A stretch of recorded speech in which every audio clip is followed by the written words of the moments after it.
Hello, my name is Pastor Eric Shafer, and I'm the senior pastor here at Mount Olive Lutheran Church in Santa Monica, California, and this is Hope Matters. Each week we talk to interesting people from around the USA and even around the world about the theme of hope in their lives. And today I have one of my more interesting guests, my fairly new friend, Fransicso Herrera, who is a graduate student, a PhD student at our Lutheran seminary in Chicago, the Lutheran School of Theology in Chicago.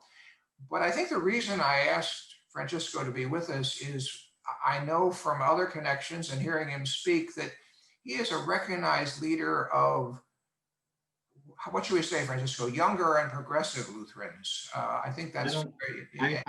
I would say that I am one of the many of those in this country who are reclaiming the radical heretical nature of Lutheranism, the reform nature of Lutheranism. So let's start by tell our viewers a little bit about what you're studying and what you hope to do with it. Well, I'm entering the final approach of my PhD work.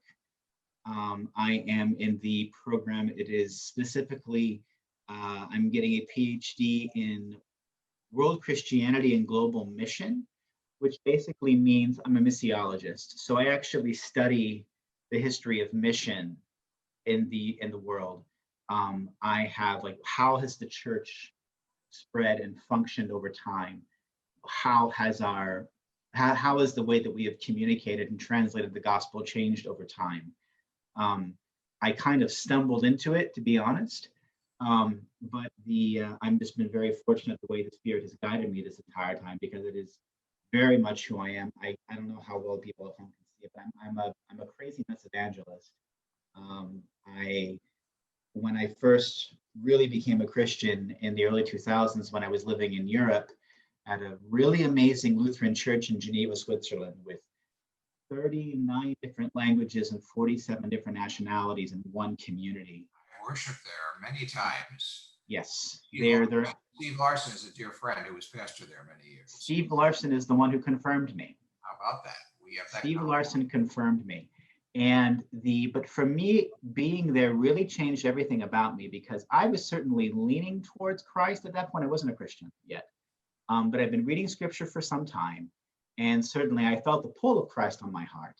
But it was really discovering that community in the wake of 9/11 that really changed everything, because up until that point, I had always seen the Christians as the highly organized group of white people that were constantly telling me and my friends we were all going to hell.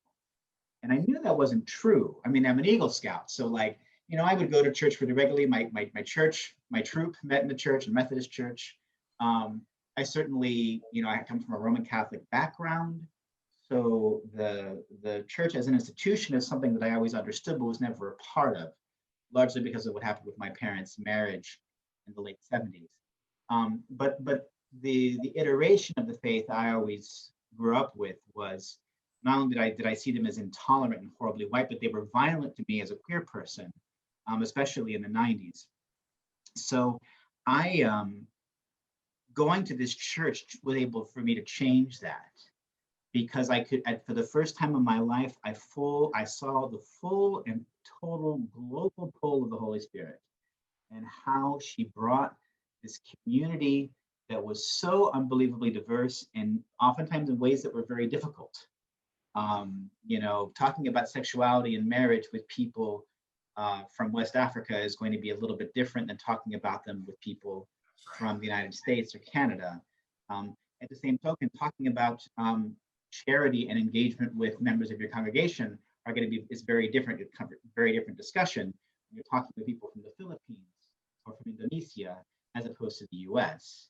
So, but goodness, we just loved each other. We loved each other so much.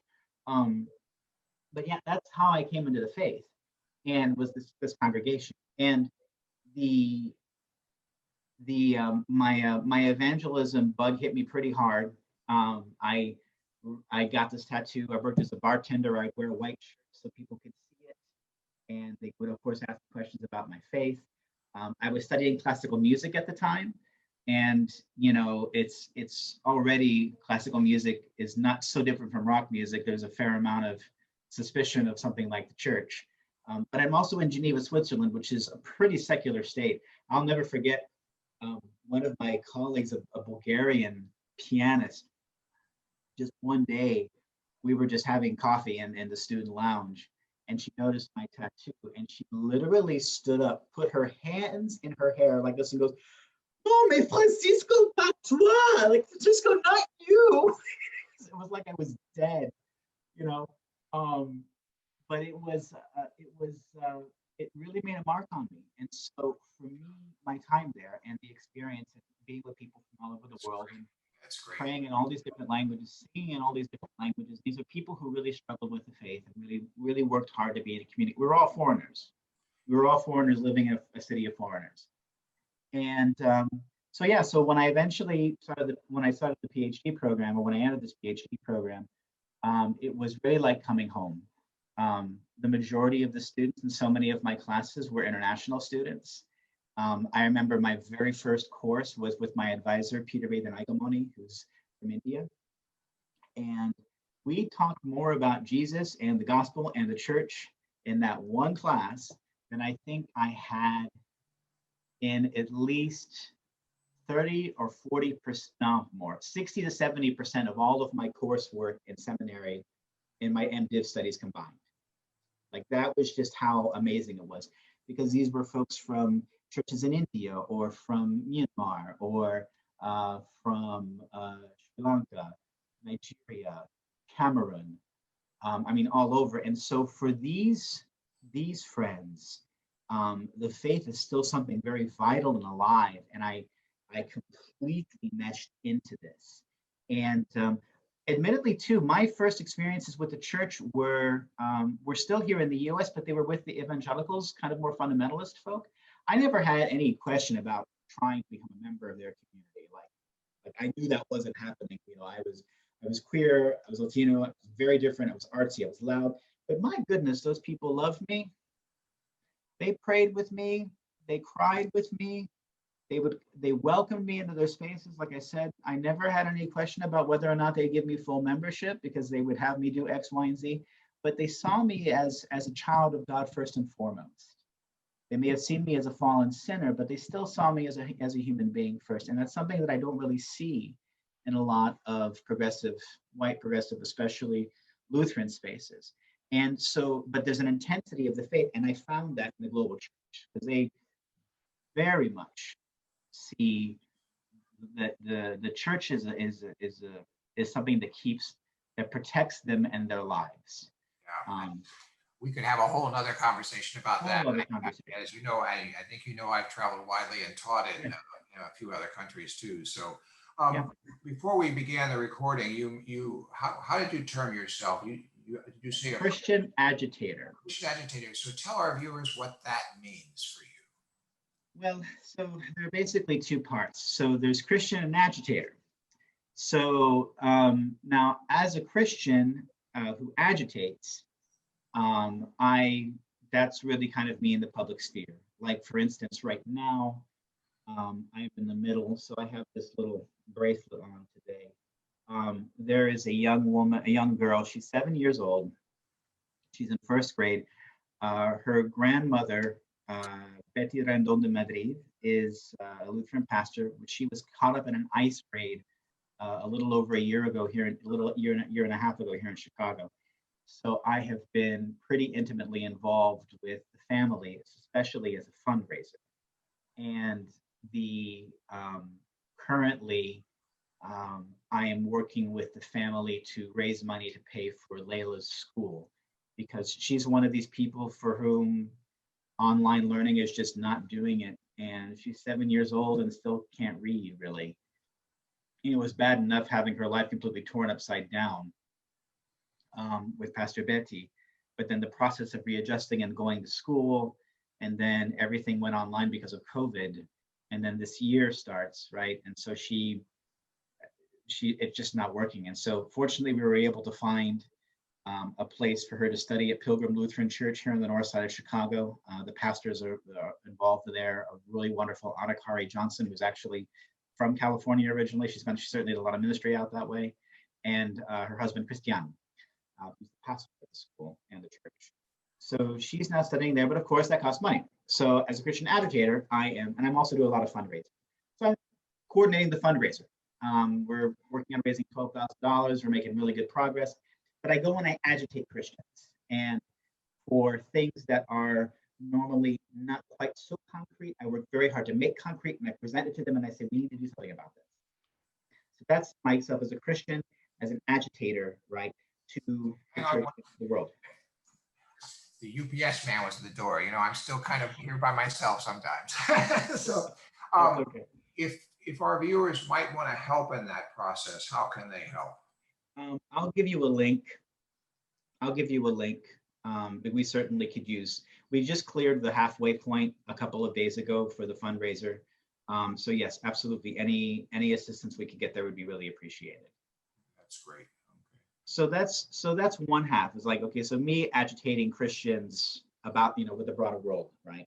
But then there's as a Christian agitator, which is where I go specifically within the church and talk with church leadership and church membership. To talk about essentially why are we such a bigoted institution even to this day? Why are our communities so white? Why are so few of our LGBTQ pastors still waiting on calls? Why is it that pastors of color, especially Black women, have significantly high, like 50% higher debt loads going into their first calls, have to wait anywhere from usually 1 to 2 years to get their first call? Why is our church like this? So that's the other flip side of me as a Christian agitator, as someone who agitates within the church. And that is really where I do my most rewarding, but also my most difficult work, because it puts me head to head with all of the reasons why people don't come to our church, and does so on a regular basis. And it takes its toll, to be honest. But at the same token, it is a call. I don't see this as noblesse oblige in any sense. I do not see myself as a victim. I have a great deal of joy and love of my life. It is blessed the call that I have, and the people that God brings into my life, and the people into whose lives God brings me. But that is a really important part of how I do and what I do. That's great. Thank you. Let's kind of shift into the theme of hope a little bit, because I think from conversations with you, I think there's a relation here. Yeah. When I first asked you, you said, I'll paraphrase if you don't mind. You said something like, "I'd be happy to talk to you, but I'm not sure today I believe in hope." And I don't think you said it quite that way, but there was something. And so can you flesh that out a little bit with me today? And I went in a direction with that, but I'd love to see how you would go with that. Well, the phrase that I use is, I don't do hope. You don't hear hope. No, I don't do it. I don't do hope. Thank you. I don't talk about it as a theological concept. I don't use it in my sermons. I don't use it as a motivator or as something to give justification for work, because so often the kinds of things against which I struggle, how people conceive of hope truly doesn't work. I wore a t-shirt today specifically to illustrate this. So this is Oscar Romero. He's kind of my hero. He was recently sainted, and he's really one of the great people of the faith certainly in Latin America, and certainly in the 20th century, but very much in the world. Right. And for those of you who maybe don't know much about him, he was the Archbishop in San Salvador, in El Salvador, starting in the late 70s. He actually spent much of his life kind of a reactionary. He was really much not comfortable with a lot of the tenets of liberation theology, and frequently worked to, there was even a minor seminary in the city of El Salvador called Santa Maria. He ejected all of the Jesuit faculty from the institution because he thought that they were rabble rousers. But at the same token, when he became a bishop himself in the early 70s, even though he was what they call an auxiliary bishop, which is basically a bishop whose job is to be a secretary to other bishops, he started to see the extreme poverty in El Salvador, which he himself knew about because he came from a poor peasant family. It's just he was able to get a career in the church, and that helped. But here he was in the mid 70s, starting to see the horrible poverty that people were living under, and then eventually he was named, controversially, he was named to be the next Archbishop of San Salvador, and it originally had really, it was a good thing for a lot of the conservative political types in the country because they liked him. He wasn't a rabble rouser at all, and but then just a few weeks after his elevation to Archbishop, a militia brutally gunned down one of his closest friends. A man, his name's escaping me, but it'll come back to me in a bit. A very close friend of some years, and along with a 70-year-old man and a 12-year-old boy. And that act radicalized like this, so much so that he went from being somewhat critical of liberation theology and liberation theologians, and trying to sort of placate the conservative political forces of the country. He had what amounted to a state funeral. He had all of the parishes over the entire country of El Salvador closed down, and he had a joint funeral for, why can't I remember his name? But his friend who was the priest who was murdered. It'll come to me later, and the old man and the boy who were killed. And he required, by doing so, he required literally anyone who wanted to go to church in the entire country to go to see what had happened. And from that minute on, he became one of the most outspoken voices for liberation and justice the church has ever seen. And it was all ultimately in vain. The civil war that broke out not too long after his assassination, he was assassinated in 1980. He was literally lifting up the chalice, raising the chalice, giving communion to a group of nuns who were working as nurses. And it was at that moment that the assassin shot him with a rifle through the heart, mixing his own blood with the blood of the Eucharist. And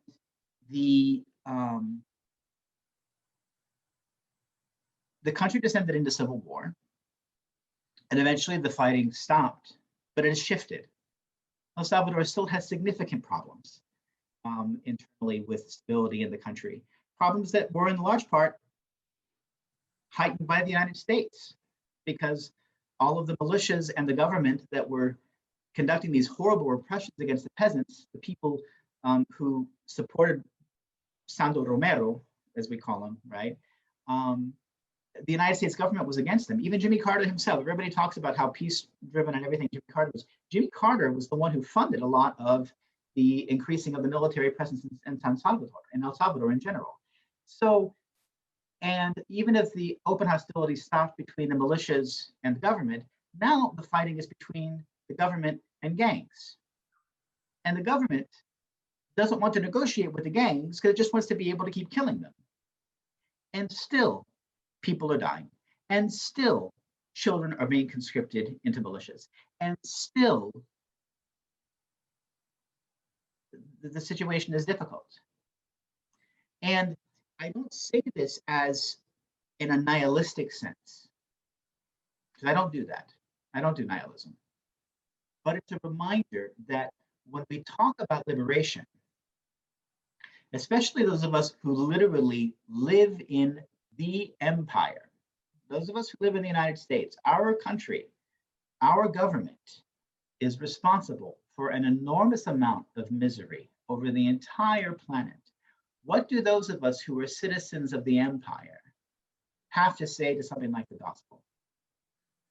What do we who live in a country that is blessed with goodness and bounty, how do we live with ourselves, understanding that this goodness and bounty that we benefit from so often comes from the exploitation of people, not only within our own country, but all over the world?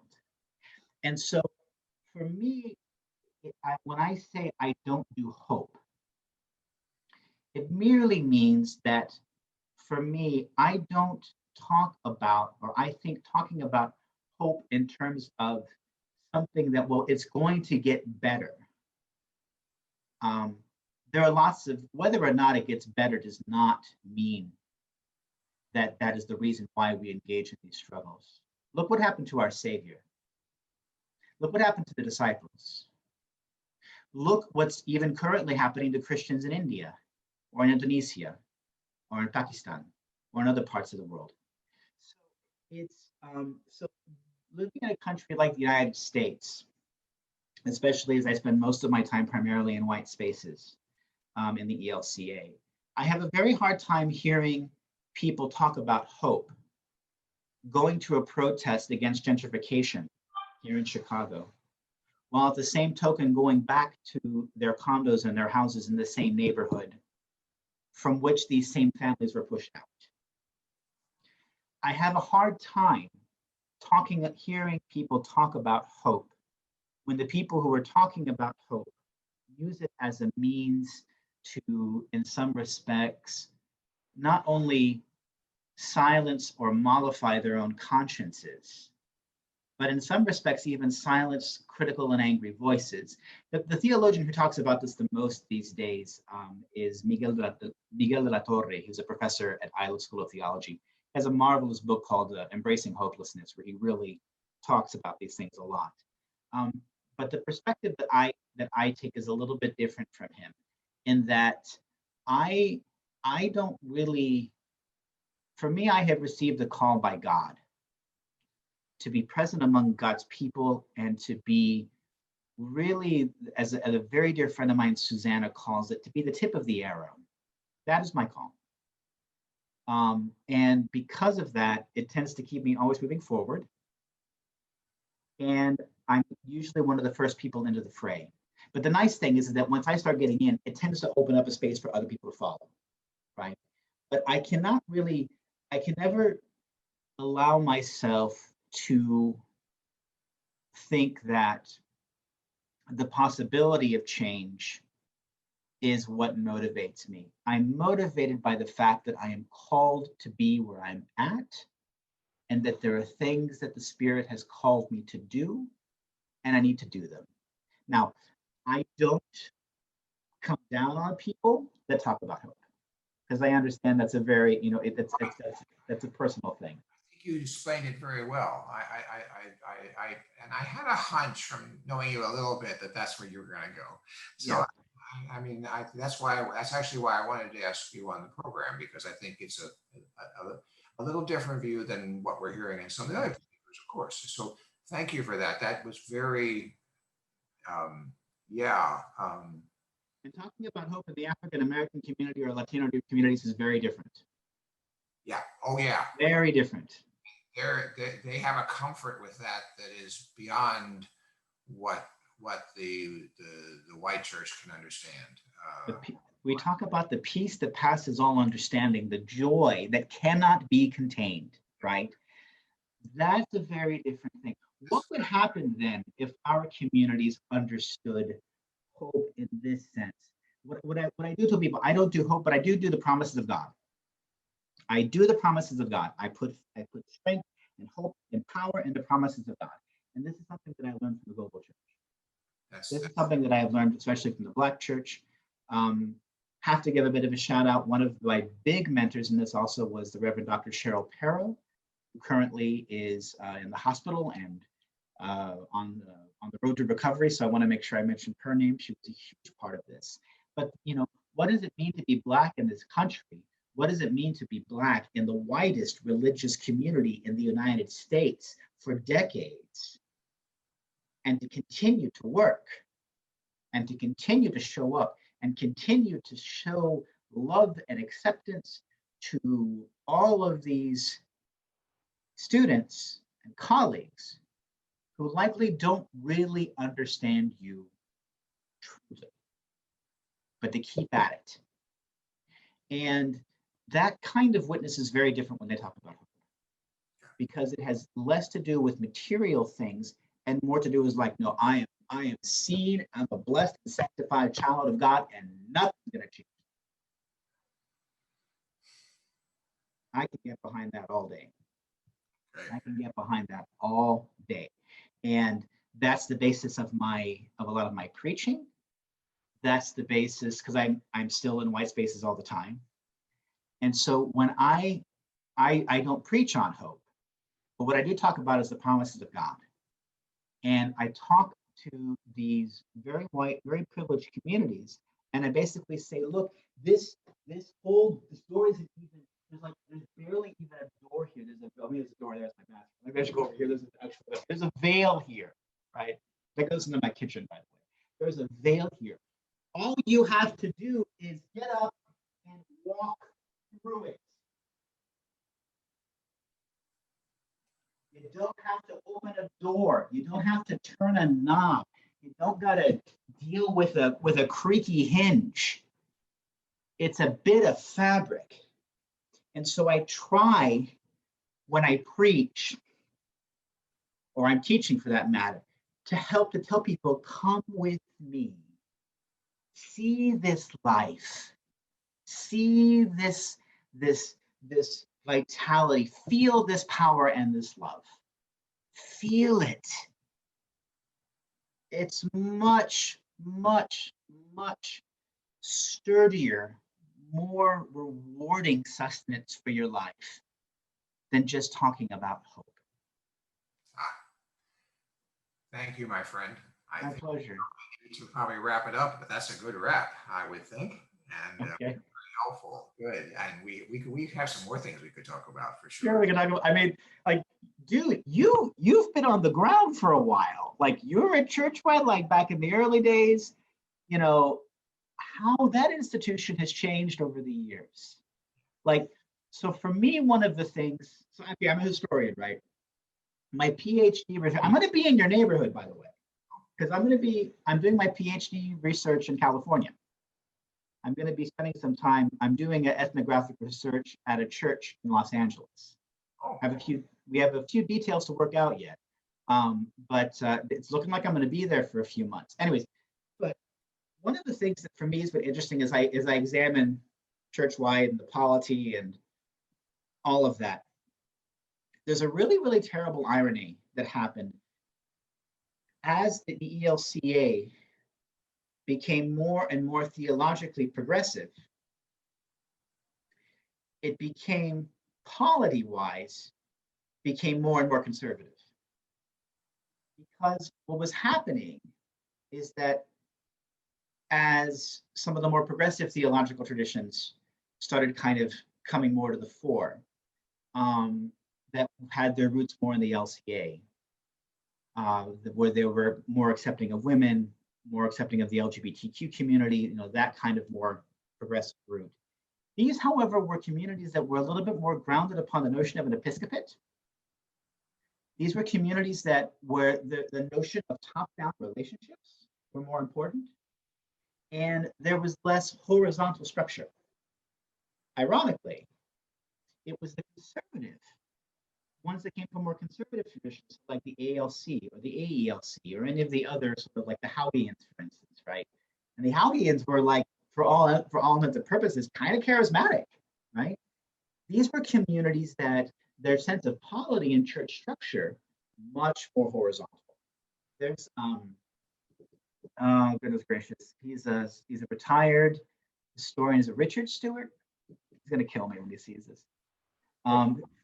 Rich Stewart from Philadelphia. Yeah, Richard Stewart and me were chatting. He was telling me how he once went to a church-wide assembly in the ALC back in the day, and there was a pastor there that was apparently denied from voting in the assembly by his own congregation who had members there, right? Like, whoo, right? Then you had the AELC, right? These are old Missouri Synod folks, and in the Missouri Synod tradition, teachers are pretty much on par with pastors when it comes to some authority issues. And they have, you know, a fair amount of attention to the power of the deaconate and laity. So these are things, these were power sort of sharing structures that were, you could technically call them progressive, but certainly more democratic but they tended to be in communities whose theology was more conservative. So they, of course, over time, tended to leave the ELCA as it became more theologically progressive and more accepting of women, more accepting of the LGBTQ community. But they tended to, but the flip side of that was people that sort of understood a more horizontal understanding of church governance and church power and church roles left. And those who had the progressive theology had the most hierarchical understanding of church from top down. So for me, that's one of the things that I find it really interesting when I'm able to talk with people who have been around for a while. One, because it's just kind of a hypothesis on my part. I mean, I've done a fair amount of reading, I've talked to a lot of people, but there's nobody doing studies on this. But yeah, like that kind of thing fascinates me. Yeah. And how the church, it was pretty impressive, like had a really transparent formation process. You had some really serious titans, especially from the AELCA. Will Hertzfeld there. Will Hertzfeld was there. He was basically kind of, pumping in information from the Lutheran Human Relations Association, which was a really progressive group of folks. And I want to do a documentary about them. They're the first intersectional Lutheran organization that I can tell in all of Lutheran history in the world. So there are all these really fascinating things, and a lot of people don't know about them. And this is part of our history. We don't have to look and make up things. We literally have to open up a book or talk to your grandfather or talk to your father or talk to these pastors who are retiring in the next couple of years. They know of ways of organizing the church that are actually more democratic and more egalitarian that we want, but we don't really know a lot of them because most of them left back in 2009 or in 2000 or even before that. So yeah, anyways, so I'd be really curious to hear your thoughts on this, on church governance and power roles in relationship to predecessor bodies to the ELC as opposed to now. For me, I find that fascinating. Wow. And as a reformer, I find that fascinating. Okay. All right. Well, we could talk more about that too. And as you know, I was around, and Will Hertzfeld was a dear friend of mine, among other things. But what an amazing man! Amazing man. Yeah, I'll tell you some stories when we're done. But he was an amazing man. They don't truly know. A titan. Traveling with him was an experience, I have to say. Just an experience. Wow. But all right. Well, we're getting a little long for YouTube, so we probably should draw this to an end. This has been cut paste. We can do this. We run these straight. All right. Thank you for being with us. And my pleasure. This has been Hope Matters, a production of the Mount Olive Lutheran Church here in Santa Monica, California. I'm Pastor Eric Shafer, the senior pastor. Our guest today was Fransicso Herrera, studying for his PhD at the Lutheran School of Theology in Chicago, and a leader in our church, a progressive leader in our church, who likes to get into good trouble, as John Lewis would say. And we're so glad you could be with us, Fransicso, today. Thank you very much, Pastor. I appreciate it. Thank you for joining us. This is Hope Matters, because we believe we have a God of hope. Thank you.